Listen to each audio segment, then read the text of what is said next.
ರಾಷ್ಟ್ರ ನಾಯಕರು, ರಾಜ್ಯ ನಾಯಕರು,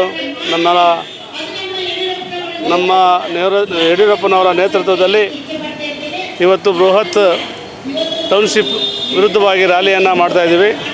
ಬೆಳಗ್ಗೆ 10 ಗಂಟೆಯಿಂದ ಸಂಜೆ 5 ಗಂಟೆ ತನಕ ರೈತರ ಪರವಾಗಿ ನಾವು ಬೆಂಗಳೂರಿನಲ್ಲಿ ಕೂತ್ಕೊಂಡು ನಾವಿಲ್ಲಿ ಮೋಜು ಮಸ್ತ ಮಾಡ್ದಿರ ನಮ್ಮೆಲ್ಲ BJP ಕಾರ್ಯಕರ್ತರು ನಮ್ಮ ಏನು ರೈತರ ಪರವಾಗಿ ಹೋರಾಟವನ್ನು ಮಾಡೋದ್ರ ಮುಖಾಂತರ ಟೌನ್ಶಿಪ್ ಬೇಡ, ರೈತರಾಗಿರಲಿ, ಅನ್ನದಾತರು ಈ ದೇಶಕ್ಕೆ ಅನ್ನ ಕೊಡೋವಂಥವ್ರು, ಅವ್ರ ಹೊಟ್ಟೆ ಮೇಲೆ ಹೊಡೆದು ಇಲ್ಲಿ ನಾವೇನು ಮೋಜು ಮಾಡೋದು ಬೇಡ ಅಂಥೇಳಿ ನಾವು ಹೋರಾಟವನ್ನು ಮಾಡ್ತಾಯಿದ್ದೀವಿ. ಇವತ್ತು ಕಾಂಗ್ರೆಸ್ ಸರ್ಕಾರ ಸಂಪೂರ್ಣವಾಗಿ ರಿಯಲ್ ಎಸ್ಟೇಟ್ ಮಾಡೋಕ್ಕೆ ಹೊರಟಿದೆ.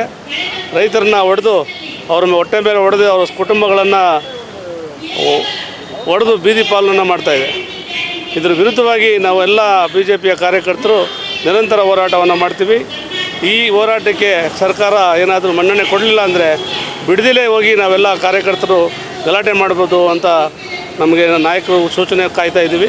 ಬಂದ ತಕ್ಷಣ ನಾವೆಲ್ಲ ಕಾರ್ಯಕರ್ತರು ಬಿಡದಿಗೆ ಹೋಗೋಕ್ಕೆ ನಾವು ರೆಡಿ ಇದ್ದೀವಿ. ಸರ್, ಅಂದರೆ ಯಡಿಯೂರಪ್ಪರು ಕುಮಾರಸ್ವಾಮಿಯವರು ಹಾಕಿದ್ದಂಥ ದಾರಿ ನಾವು ಮುನ್ನಡೀತಾ ಇದ್ದೀವಿ ಅಂತ ಹೇಳ್ತಾರೆ. ಖಂಡಿತ ಇಲ್ಲ, ನಿಜ. ಕುಮಾರಸ್ವಾಮಿಯವರು ಅದನ್ನು ಪ್ರಯತ್ನ ಪಟ್ಟಿದ್ದು, ಅವರೇ ಹೇಳಿದ್ದಾರೆ. ನಾವು ಕೇಳಿದ್ವಿ, ರೈತರ ವಿರುದ್ಧ ರೈತರು ಬೇಡ ಅಂತ ಹೇಳಿದ್ಮೇಲೆ ನಾವು ಅದನ್ನು ವಾಪಸ್ ತೊಗೊಂಡಿದ್ದೀವಿ. ನಾವು ಏನು ಮಂಡನೆ ಮಾಡಿದ್ವಿ ಅದನ್ನು ಕೂಡಲೇ ವಾಪಸ್ ತೊಗೊಂಡು ರೈತರು ಹೊಟ್ಟೆ ಮೇಲೆ ಹೊಡೆದು ನಾವು ಮಾಡೋಂಥ ಅವಶ್ಯಕತೆ ನಮಗಿಲ್ಲ. ರೈತರಿಗೆ ಉದ್ಯೋಗ ಕೊಡುವಂಥ ವ್ಯವಸ್ಥೆಯನ್ನು ಮಾಡಬೇಕು. ರೈತ ಜನ ಇಡೀ ಪ್ರಪಂಚದಲ್ಲಿ ಉತ್ತಮ ಸ್ಥಾನದಲ್ಲಿ ಇರಬೇಕು ಅನ್ನೋದನ್ನು ಅವರು ಯೋಚನೆ ಮಾಡ್ತಾಯಿದ್ದಾರೆ. ಹಾಗಾಗಿ ಕುಮಾರಸ್ವಾಮಿಯವರಾಗಲಿ ಯಡಿಯೂರಪ್ಪನವರಾಗಲಿ ಈಗಾಗಲೇ ಹೇಳಿಕೆಯನ್ನು ಕೊಟ್ಟಿದ್ದಾರೆ. ಅದನ್ನು ಲಿಖಿತ ಮುಖಾಂತರ ಕೂಡ ಇದೆ. ಹಾಗಾಗಿ ಕುಮಾರಸ್ವಾಮಿಯವರು ಇವತ್ತು ಕೂಡ ಪತ್ರಿಕೆ ಹೇಳಿಕೆಯಲ್ಲಿ ಕೊಟ್ಟಿದ್ದಾರೆ. ನಾವು ಮಾಡಿದಂತೂ ನಿಜ, ಆದರೆ ಅದನ್ನು ರೈತರು ಬೇಡ ಅಂತ ಅಂದ ತಕ್ಷಣ ನಾವು ವಾಪಸ್ ತೊಗೊಂಡಿದ್ದೀವಿ ಅಂತ. ಇನ್ನೊಂದು ಅರ್ಥದಲ್ಲಿ ಕುಮಾರಸ್ವಾಮಿ ಕುಟುಂಬದವ್ರದ್ದು 106 ಎಕರೆ ಜಾಗ ಆ ಭಾಗದಲ್ಲಿದೆ, ಅದನ್ನು ಉಳಿಸೋಕ್ಕೋಸ್ಕರ ಈ ಪ್ರತಿಭಟನೆ ಸ್ಟಾರ್ಟ್ ಮಾಡ್ತಿದ್ದಾರೆ ಅಂತ ಹೇಳ್ತಾ ಇದ್ದಾರೆ. ಸರಿ, ಕುಮಾರಸ್ವಾಮಿ ಅವ್ರದ್ದು 106 ಎಕರೆ ಇದೆ. DK ಶಿವಕುಮಾರ್ ಮಂತಂದು ಎಷ್ಟಿದೆ ಅಂತ ಗೊತ್ತಿದೆಯಾ? ನೀವು ಇವತ್ತು ಇಂಟರ್ನ್ಯಾಷನಲ್ ಏರ್ಪೋರ್ಟ್ ಏನಕ್ಕೆ ಬಂತು ನಮ್ಗೆ ಕನಕಪುರ ರೋಡ್ಗೆ? ಯಾರು ಆಸ್ತಿ ಮೇಲೆ ಏರ್ಪೋರ್ಟ್ ಆಗ್ತಾಯಿದೆ ಅನ್ನೋದು ಜನಗಳ ಗೊತ್ತಿದೆ. ಕುಮಾರಸ್ವಾಮಿ ಅವ್ರದ್ದು ಐತೋ ಇಲ್ವೋ ಗೊತ್ತಿಲ್ಲ.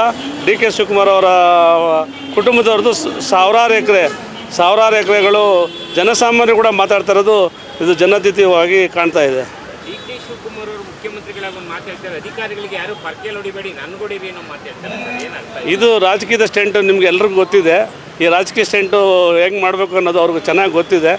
ಈಗ ಅವರು ಗೂಂಡ ರಾಜ್ಯ ಮಾಡೋದು ಗೊತ್ತಿದೆ, ಈ ಥರ ತಿಪ್ಪೆ ಸಾರಿಸೋ ರಾಜ್ಯ ಮಾಡೋದು ಗೊತ್ತಿದೆ, ರಾಜ್ಯಭಾರ ಮಾಡೋದು ಗೊತ್ತಿದೆ ಅವರಿಗೆ.